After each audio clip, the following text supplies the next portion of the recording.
women are funny for the fact that they typically do and say things on purpose to actually let you know. But as a guy, you literally have to listen to them. If you don't listen, then you'll miss the overall message, or the fact that they're very good at projecting how they actually feel about you if you don't pay attention. This video was inspired by a friend. This is Vedic Ghost. Like, subscribe, and share. The problem with people and women in this day and age is, men typically don't pay attention to what a woman is saying and doing and what's coming out of her mouth. The thing about that is we always talk about, don't listen to what she says, listen to what she does. And we typically miss the mark on that for the fact that sometimes you got to pay attention to projection that a woman puts out. The funny thing about projection, when a woman puts out projection, they'll typically they're actually telling on herself is the best way I could put it to you. The sad part about that is they'll use you as the chalkboard or the whiteboard to actually project their feelings or how they actually feel out there. And the sad part about that is that projection is an honest answer to how they feel about you, to be honest with you. This is typically how you actually know what's actually going on in their mind, how you can unlock different things in their mind. The sad part about that is we always talk about don't listen to what she says, listen to what she does. But when it comes to projection, when it comes to you, pay attention to how she frames things for all intents and purposes. Like I had a friend who actually literally framed something in a certain way when it came to another friend that, they're not sure. No, you're not sure. That friend is very sure on what they wanted. You're not sure on what you want. So therefore, now you're trying to project how you actually feel about that friend onto that friend, basically. And this is typically something that women do. And this is their honest analysis on how they actually feel about that person at that point in time, or period. The funny thing about that is, if you actually listen to it and you frame it in the same context as far as dating, is a good example of that. You typically know where that person falls if you actually listen to that person. I remember saying to the person, so basically, what you're saying right now makes everything I say in my videos true, basically. So there's no denying it because you literally just admitted to it 5 seconds ago. And I basically said that on purpose so I can get them to understand where I was going with this. And they thought I was actually going a different direction when I was actually explaining, you can't be mad at me for the videos I make when in fact they're true. You're literally exercising every single thing I say about women in the video for all intents and purposes. Even though you say you're not like all other women, you're typically exercising the same mentality and mindset as women. It's typically how it works. And the sad part about that is they never know that they're actually doing this stuff. And it's sad. They pretty much write it off or really don't think too much about it because nobody really calls them out on it. And this is typically one of the many reasons why women around me actually fear me. Because I'm the only man in their life that'll actually hold them accountable.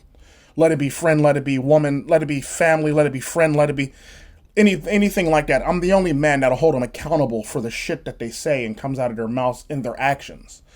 They don't have too many other men. All the other men in their lives are pretty much yes men.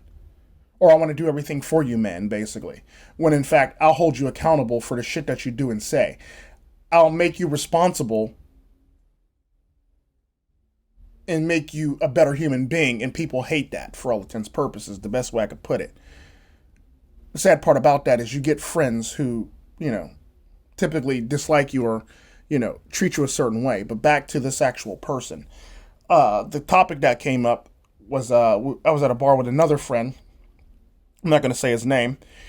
He was talking about a bartender who, and they were talking about interest, people who are interested in that person, basically. The sad part about that, out of all the people who are actually interested in that person, only 2 names actually came up. That lets me know that those 2 names are the 2 dominant names in that person's playlist right now. So that's that person's top picks, basically.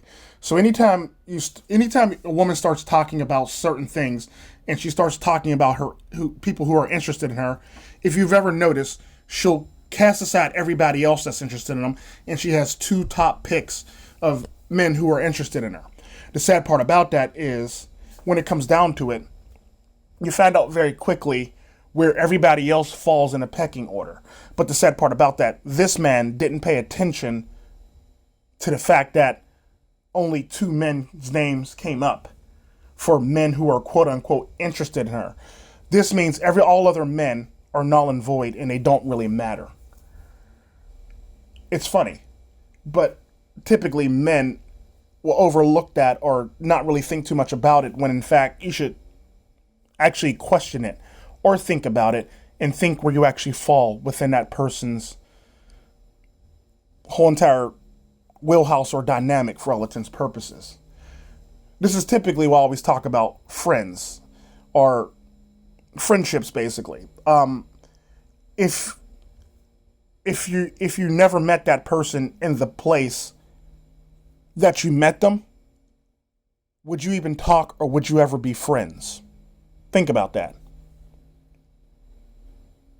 The sad part about that is the answer is 9 times out of 10 no. Because at the end of the day, you're nothing more than a convenience store. You're not their friend. You're not their real friend. You'll never be their real friend. You're a convenience store for them, basically. That's typically how that works. And the sad part about that is, when it comes down to it, you basically know where you fall in the order of everyone if you actually pay attention to your interactions with that person. You basically know where you fall in the order, the pecking order, for all intents and purposes. Because I've always said, because people always say, well, Tico, what you trying to say? You don't have to do anything for your friends. I go, no.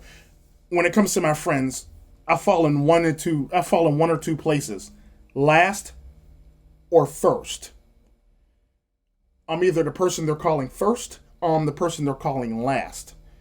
The sad part about that is, that's for various reasons. However, if you call me your friend and you don't call me at all, or you don't text me at all, are we really friends? If you don't really check up on me, or you don't really wonder how I'm doing, are we really friends?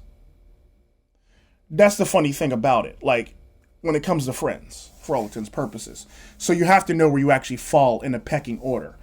I know that when it comes to certain people, I either fall first or last. When it comes to who my real friends are, I'm either the first person on their mind, or I'm the last person I'm the first person they call, or I'm the last person they call. It's typically how it works. I'm never in the middle. I'm always either first or last. And typically how it works is, if I'm first, it's because they're going through some shit, or it's because I'm just that man, basically. I'm that person that they need to actually talk to. And typically, if I fall last, it's because all hell broke loose and they don't have anybody else to call but me. It's typically how it works. And typically, it's one of those things where, like, our friendship is based on that person's lifestyle. Let them be a criminal. Let them be, in a bad relationship and shit like that. And usually it's guys, basically, who do this type of stuff. And, like, usually it's like, I got to help them move, or I got to help them pack and shit like that, or I got to help them find a new place, basically, or I got to, help them do a lot of shit, or help them rebuild their life, basically. Or, they got a deadline and they need help, basically, so they called me. Stuff like that. Typically, women don't do that. Women don't do that shit. Women have their own little thing. And the sad part about that is, I do have one woman friend who will call me last in a time of need. And that's usually because shit done got so far out of hand. She needs somebody that can rein it in and control the situation and mitigate the damages in the situation, basically. And typically, it's one of those things that's based on what's going on. Either she'll call me first or she'll call me last to deal with the situation, depending on if she doesn't want it to get out of hand or she wants to rein it back in from getting out of hand for all intents and purposes. So this is one of those things where you have to understand who you are as a human being within somebody else's eyes. I basically told this story so you as a man can understand where you fall in the pecking order of a woman at the end of the day. It's sad, but it's true. And women won't ever really admit to this, but they'll keep on admitting guilt, basically, or keep on projecting somebody else. They'll basically use you as their whiteboard or their chalkboard to project how they feel and blame you for feeling that same way, if you know what I mean, sadly.